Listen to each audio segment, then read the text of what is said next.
Hey y'all, it's Colleen from Sunrise to Sunset RV. I am back. It's been a couple of weeks since I put out my last video. I do still have a couple of videos left from my anniversary, but I'm just going to make those into regular videos at this point.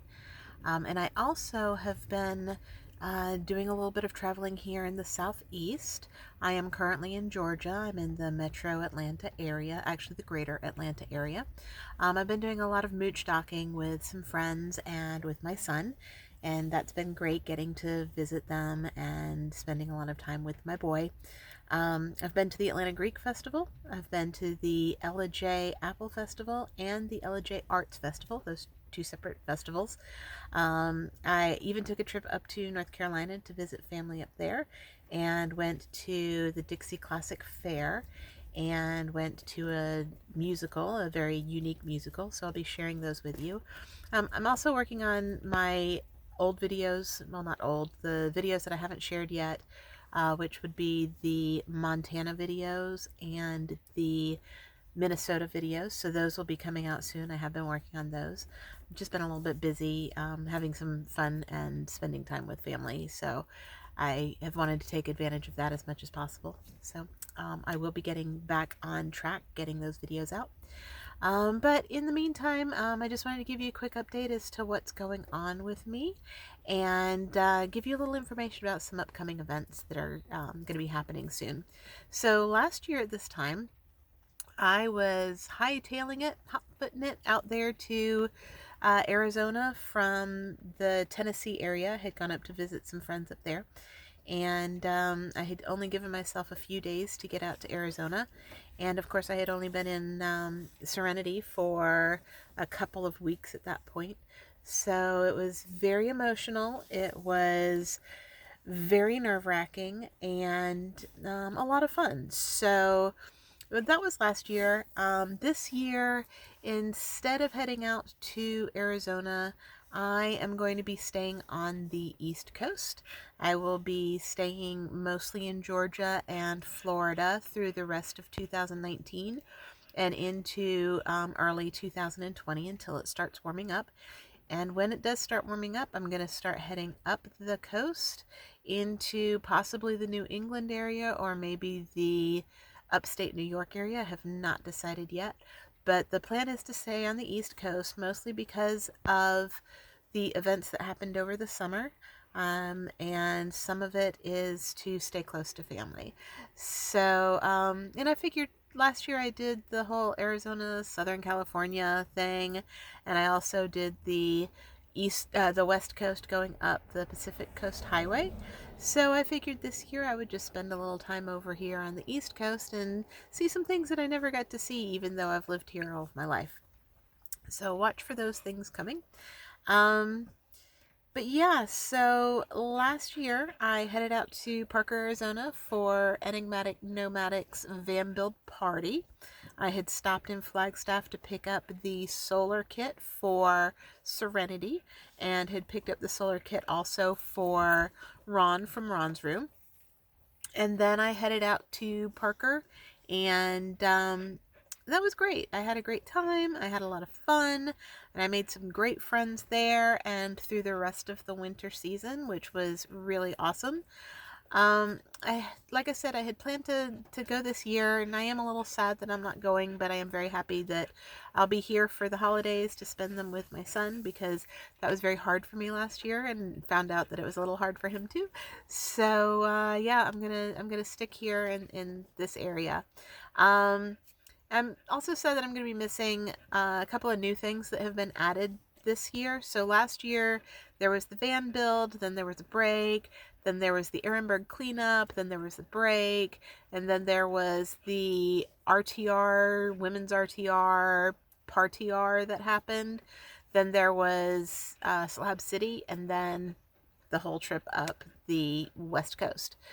This year, Jimmy from the Almost Happy Camper has added in an event as well. He is doing I want to say it's like a Thanksgiving event because the van build there's been a couple of changes this year and it's a little bit earlier. So they kind of needed an event in between. So, like I said, Jimmy has done his, and I will put links for all of the events and everything down in the description down there.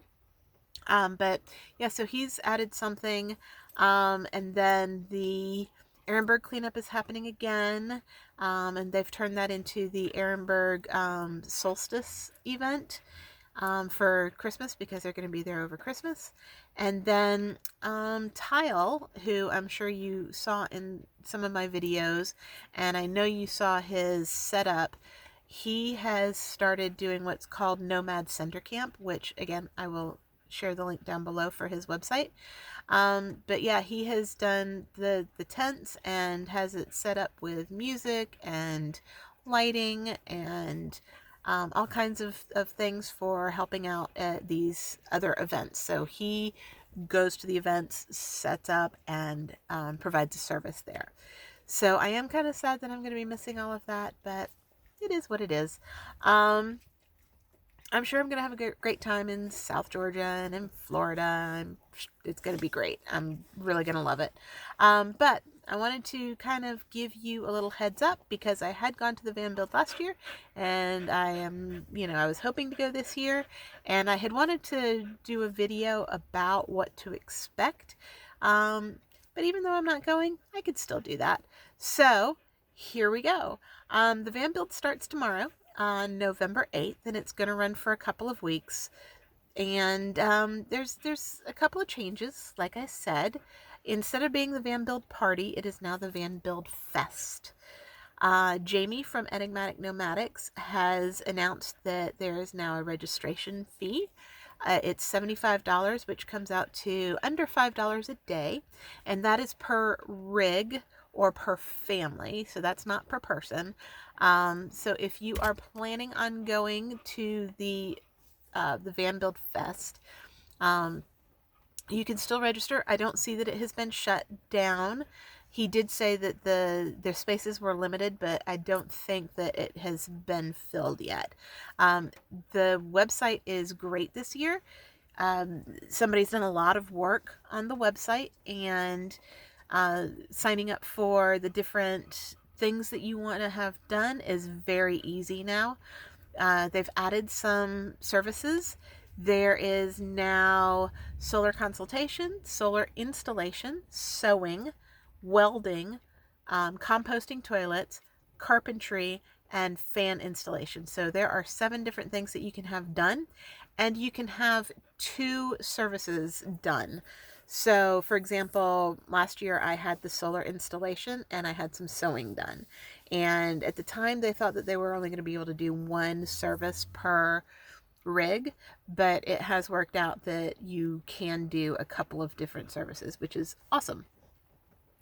Let's see what else. The main reason for me going last year to the van build was to have the solar put on Serenity. And while I was there, I had picked up some curtains, and I had those done. I have since had some changes, so I'm gonna have to, do some new stuff, and that's kind of one of the things that I had wanted to have done, but I could take care of it myself. The carpentry stuff and this I can actually do myself. It just would have been nice to go and hang out with everybody. But like I said, the last year it was to have the solar put on, and I had a great crew that I worked with. They were awesome. They dealt with me being an emotional wreck, because I was on the road for, the first time, being away from my son for so long, and just the whole new everything for me. So I know they were a bunch of guys, and I know they were probably like, oh my God, stop crying, but they were very gracious. They dealt with me. They even let me get up on the roof and help, so that was awesome. But even though I thought I had everything I needed for my solar install, there were still a few things that I was missing. So I kind of wanted to help out with that, just in case that was one of the things that you were going to have done.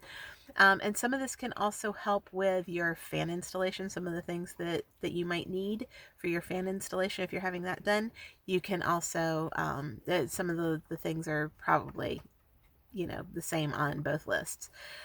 So when I went to Northern Arizona Wind and Sun, I had a great time talking with the guys there and getting all of my, getting what I thought was everything that I needed for my installation. And it was everything that I needed that they provided. So I had my panels, I had the installation brackets, I had all of the cabling, I had all of the connectors, the grommets and the covers and all those little things that you need.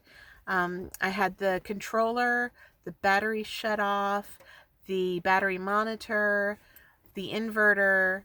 I didn't need it because I'm in a rig that already had power, but for Ron, he needed a fuse box and fuses, which we did not get, so we had to wait on those. So those were the things that came with the package that, you know, I had gotten. So if you go to a reputable place, they are going to, you know, talk through all those things that you're going to need. But that is the very, you know, that's what you need to have installed. But that's not necessarily everything you need to do the installation. So here are a few things that you might want to make sure you've got for the actual installation. And these are things that I forgot and I didn't know I needed. So when they said, hey, do you have everything? I said, yes. And then we had to wait on a couple things. So self-tapping screws. That's something that you're going to need to be able to install the brackets onto your rig.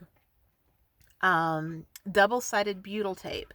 That is also to install the brackets on your rig. That will, you know, that's super sticky stuff. And you're going to put that on, and then you're going to put the bracket on, and then you're going to put the self-tapping screws through, and all of that should help keep your panel attached. You're going to need some ultra high bond or very high bond tape. So that's UHB or VHB tape. That's to tape down the cabling that's going to be running along your roof until it goes down into your rig. You're going to need some rubbing alcohol, or since I didn't have that, I actually had some fingernail polish remover, which worked great. You're going to use that for cleaning the spot where the tape is going to go, whether it's the butyl tape or the VHB, UHB tape. You're going to want to clean that really well with the either the rubbing alcohol or the fingernail polish remover. And also you're going to want like some kind of a, I used the little cotton pads that I had to wipe with.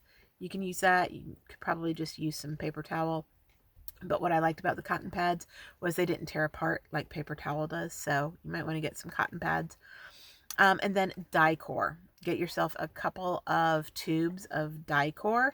That's going to be the self-leveling, I think it's called self-leveling lap sealant. And that is what you're going to put around the screws, around all the holes that are drilled in. You're going to put that on it, and that's going to seal it so that the water doesn't get in and damage your rig. So those are all the things that that I can think of right now that you are going to need for your installation. And finally, make sure that you bring patience. Bring a can-do attitude, because you're going to want to get up there and you're going to help, and they're going to need you to, whether it's to hold a ladder or hold something in place. Plus, it's just great to know how things are installed, so if anything happens down the line, you have an idea of what was done. And also a sense of humor, because there's going to be, you know, even though this is free labor that people are going to be providing you, and you are going to, of course, provide everything else, but there are other people that are having things done. So there might be waiting around for a crew to be free to be able to work on your stuff. There are going to be times when they are working on something and they get to a point where they can't do any more until they get more things like screws or Dicor, and they might show up earlier than you expected. So just be patient, just have a can-do attitude, and bring your sense of humor. And another thing that was so great about the van build and what I really enjoyed about it was because I was new to the Nomad lifestyle and I was new to full timing, I didn't really know anybody who did this. I had watched videos and I had seen, some people who had done it. So it was nice getting to meet, some of the YouTubers that do this, but it was also nice meeting just people in general who do this. It's nice meeting and hanging out with and getting to know people of a like mind. So I really enjoyed that.